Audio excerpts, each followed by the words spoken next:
Yesus Coba. kan itu menjadi manusia. Dia dalam kemanusiaannya berkata begitu. Iya, Yesus sebagai ya. manusia, dia berdoa. Makanya ada yang ada temanku muslim, dia tanya begini, kok Yesus berdoa gitu? Itu kan dia manusia. Dia menjadi manusia sehingga dia memberikan teladan, dia berdoa kepada Allah.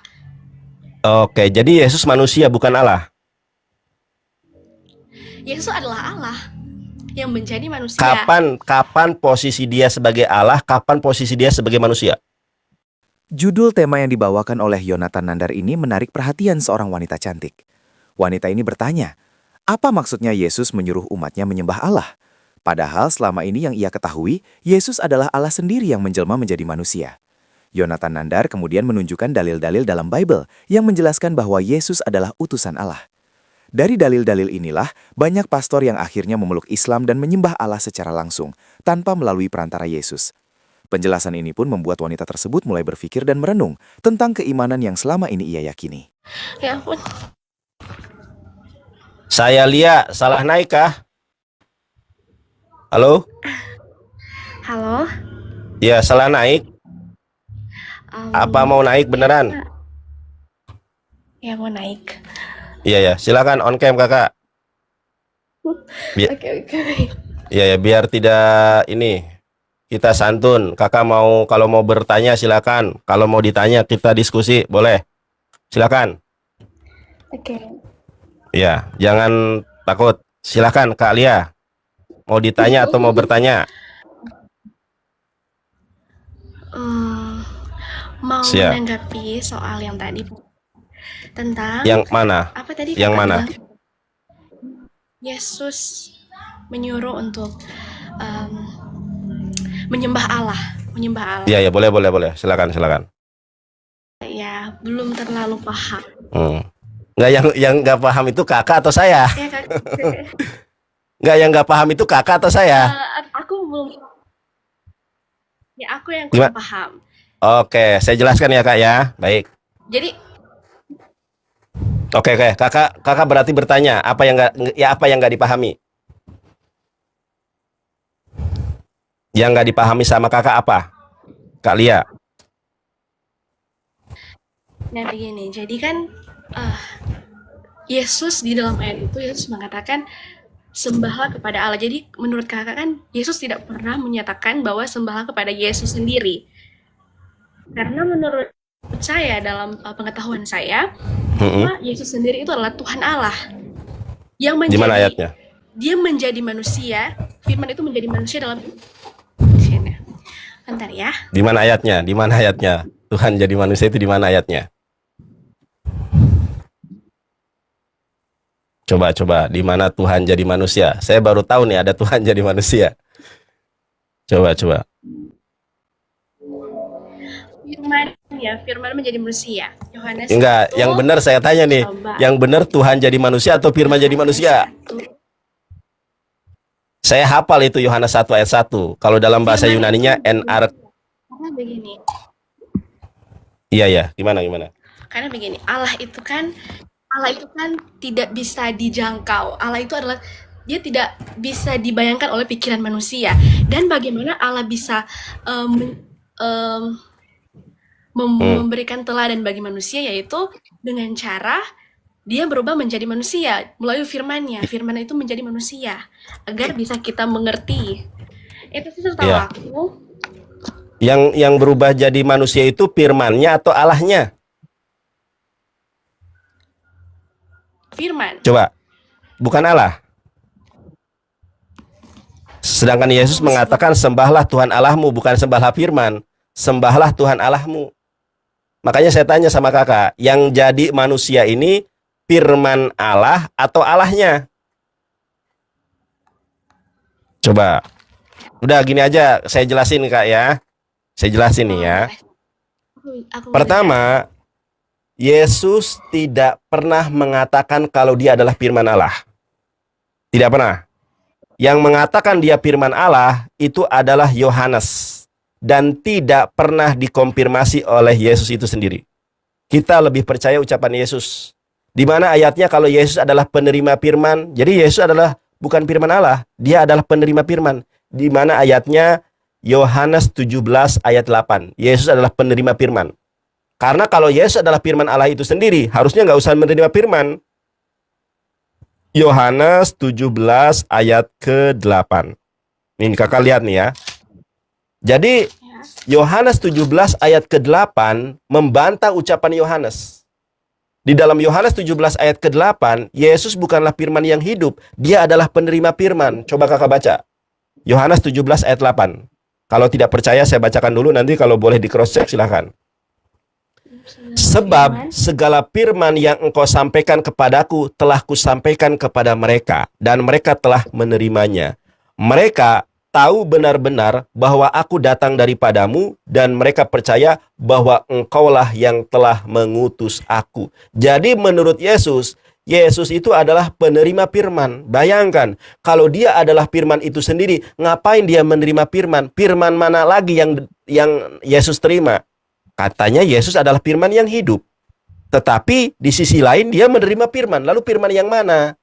Coba, katanya firman sudah jadi manusia. Tapi di sisi lain dia menerima firman. Lah, gimana nih? Kan sudah jadi manusia nih. Harusnya kalau konsepnya semacam itu, ketika dia berbicara, ya udah, itu adalah firman Tuhan. Karena dia adalah firman itu sendiri. Nyatanya dia menerima firman. Makanya antara Yesus dengan murid-murid ini, dengan penulis ini bertolak belakang. Bahkan saya punya bukunya, cuma bukunya belum saya bawa, masih di tempat yang lama. Kalau Yohanes pasal 1 ayat ke-1 itu bukan perkataan Yohanes, tetapi mengutip himne Platonis. Nah, saya lanjutkan masalah ketuhanan. Masalah ketuhanan nih Kak ya. Saya buka Markus 12 ayat ke-29. Ya. Ini jawaban Yesus. Nih, ini jawaban Yesus nih.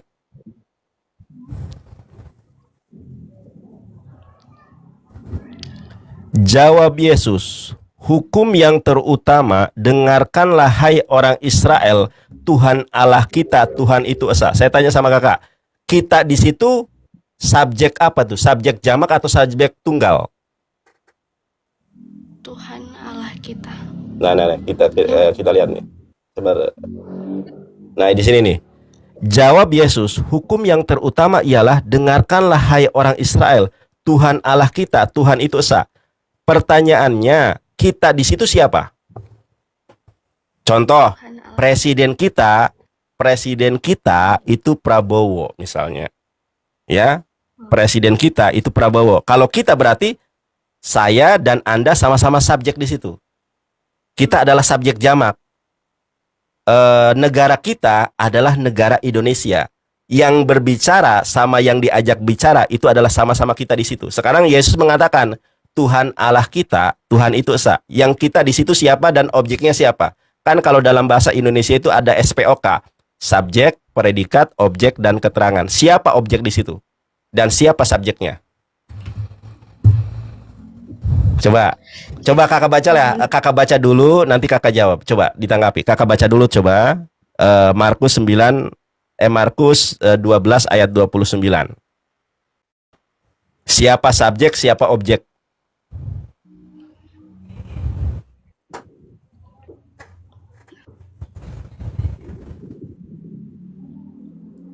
Negara kita adalah negara Indonesia.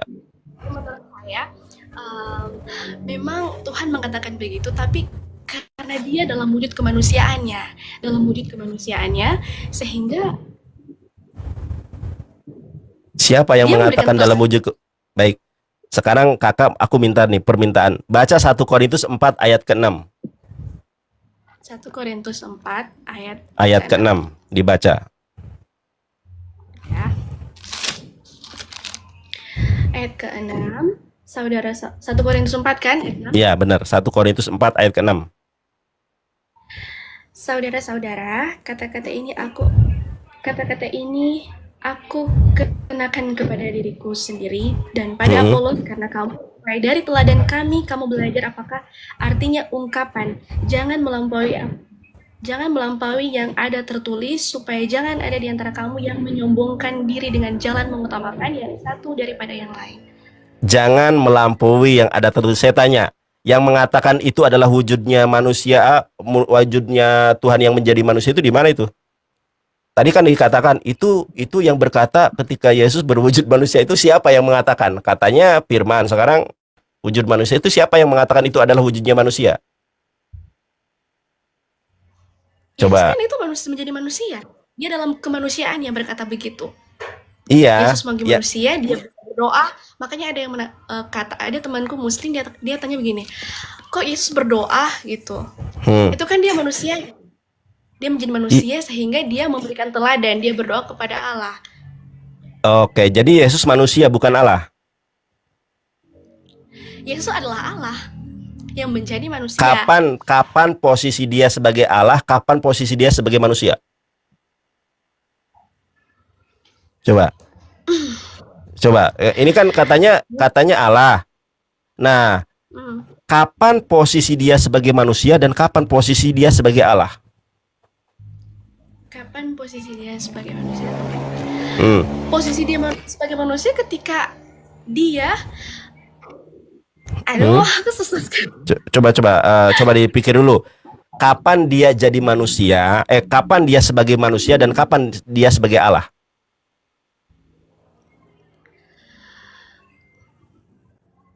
Jadi begini. Coba.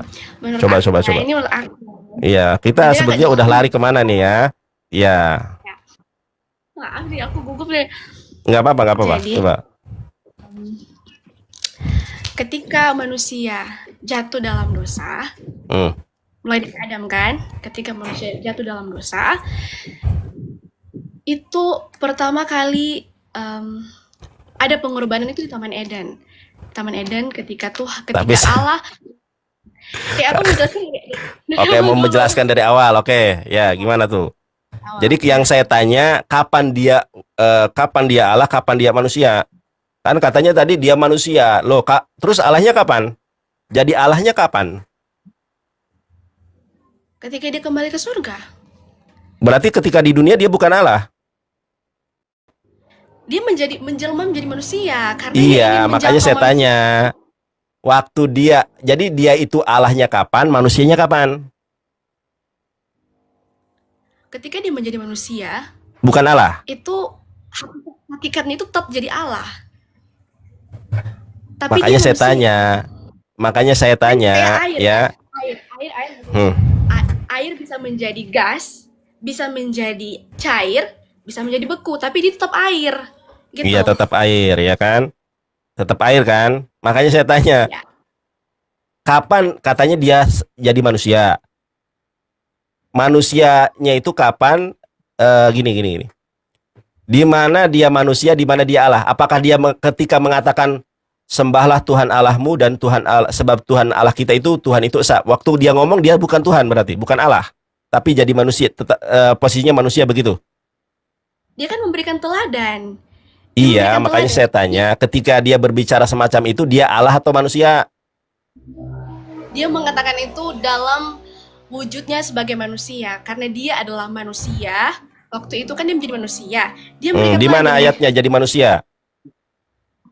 Firman Allah menjadi manusia. Itu kembali berarti Yohanes 17 ayat ke-8 dia penerima firman. Tapi Yohanes 17 ayat 8 dia ternyata bukan firman Allah, tapi dia penerima firman. Coba dibuka lagi. Gini Kak, kalau Yesus adalah firman Allah, otomatis apa yang dia ucapkan adalah firman Tuhan. Nyatanya dia masih menerima firman. Katanya firman sudah jadi manusia, sudah jadi Yesus, tetapi masih dia menerima firman. Yohanes 17 ayat ke-8. Coba kakak aja yang baca supaya lebih meresapi. Yohanes 17 ayat ke-8. Ini aku izin merekam ya. Nanti aku mau kasih di pendetaku, mau tanya. Boleh direkam, boleh. Ya boleh, saya izinkan. Iya, aku mau bertanya kepada pendeta juga. Iya. Di mana? Kan kata kakak, Yesus itu adalah firman yang jadi manusia, betul? Tetapi Yesus menolak ucapan ini. yang mengatakan dia adalah firman jadi manusia, firman yang hidup. Ternyata Yesus menolak. Yesus Coba, menolak terima. kalau dia adalah firman yang hidup, tidak usah lagi dia menerima firman, tetapi nyatanya dia menerima firman. Yohanes 17 ayat 8. Coba dibuka. Oke ya. Ingat, logikanya gini, kalau firman itu jadi manusia, otomatis apa yang dia keluarkan adalah firman Tuhan. Tetapi nyatanya dia tidak begitu, dia menerima firman. Yohanes 17 ayat 8. Yohanes 17 ayat 8. Yohanes 17 ayat 8. Ini nanti kalau misalnya aku habis belajar, aku Iya, balik lagi, boleh. nggak? Nggak apa-apa, boleh di-follow aja ya akun saya. Yohanes 17 ayat 8. Iya. Sebab segala firman yang engkau sampaikan kepadaku telah kusampaikan kepada mereka, dan mereka telah menerimanya. Mereka tahu benar-benar bahwa aku datang daripadamu, dan mereka percaya bahwa engkaulah yang telah mengutus aku. Nah, Yesus menerima firman dan firman itu disampaikan kepada murid-muridnya. Kalau dia adalah firman, ayo, kalau dia adalah firman, harusnya dia tidak usah lagi menerima firman, tetapi dia ngomong-ngomong sendiri. Ayo. Oke, kakak, aku mau keluar dulu, nanti aku live lagi, silakan naik ya, karena aku mau keluar. Tapi harus diperhatikan yaitu tadi ayatnya. Ya, ayatnya satu ayat pamungkas, nanti saya habis zuhur, saya live lagi, saya mau ada keluar dulu sebentar. Ini dibaca ini. Coba kakak baca ayat ini. Ya, ini Yohanes 13 ayat 16. Coba kakak dibaca. Aku berkata kepadamu, sesungguhnya seorang hamba tidaklah lebih tinggi. Tunggu. Aku berkata kepadamu, sesungguhnya seorang hamba tidaklah lebih tinggi daripada ke ini. Iya. Ataupun seorang utusan daripada dia yang mengutusnya. Oke, saya baca ya. Ini perkataan Yesus, kakak boleh catat. Aku berkata kepadamu, sesungguhnya seorang hamba tidak lebih tinggi daripada tuannya, ataupun seorang utusan daripada dia yang mengutusnya. Yesus adalah utusan, tidak lebih tinggi daripada yang mengutusnya. Yesus adalah seorang hamba. Nah, di mana Yesus adalah seorang hamba? Ayat pamungkas. Saya buka KPR 13. Yohanes berapa tadi itu? Yohanes 13:16. Ya, Yohanes 16:13. oh ya, 13. Nih ya, Yohanes 13:16.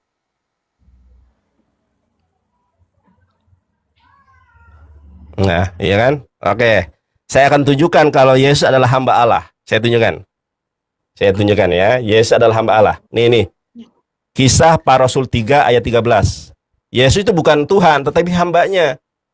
Ya, Kisah Para Rasul 3:13. Allah Abraham, Ishak dan Yakub, Allah nenek moyang kita telah memuliakan hambanya, yaitu Yesus yang kamu serahkan. Nah, jadi Yesus itu adalah hambanya siapa? Hambanya Allah. Dikatakan oleh Yesus, seorang hamba tidak lebih tinggi daripada tuannya. Seorang utusan tidak lebih tinggi dari yang mengutusnya. Kakak dan teman-teman, saya mohon maaf yang sebesar-besarnya. Saya mau keluar dulu.